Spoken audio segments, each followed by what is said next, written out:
भंडाऱ्यातील एक अत्यंत गंभीर आणि चिंताजनक परिस्थिती समोर आली आहे। शहरातील महत्त्वाचा वाहतूक केंद्र असलेला भंडारा बस डेपो परिसर पूर्णपणे अंधारात बुडालेला आहे। डेपोतील पददिवे अनेक दिवसांपासून बंद असल्याने प्रवाशांमध्ये, विशेषतः महिला प्रवाशांमध्ये भीतीचं वातावरण निर्माण झालं आहे।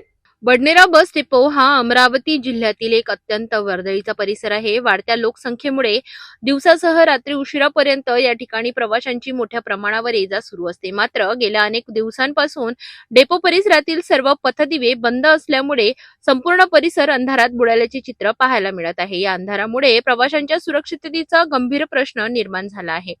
स्थानिक नागरिकांच्या म्हणण्यानुसार डेपो परिसरात मागील काही काळात लूटमार, चोरीसारख्या घटना घडल्या आहेत। अंधाराचा फायदा घेत असामाजिक तत्वे सक्रिय होत असल्याची भीती व्यक्त केली जात आहे। विशेषतः महिला प्रवासी, विद्यार्थी आणि ज्येष्ठ नागरिक यांना रात्री प्रवास करताना मोठा त्रास सहन करावा लागत आहे।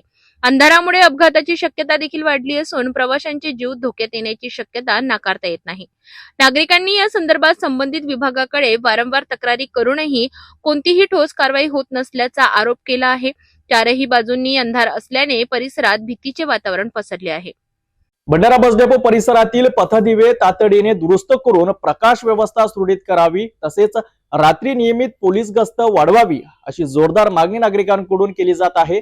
वेळीच प्रशासनाने लक्ष दिले नाही तर एखादी गंभीर घटना घडण्याची शक्यता नाकारता येत नाही, असे मत नागरिकांनी व्यक्त केले आहे।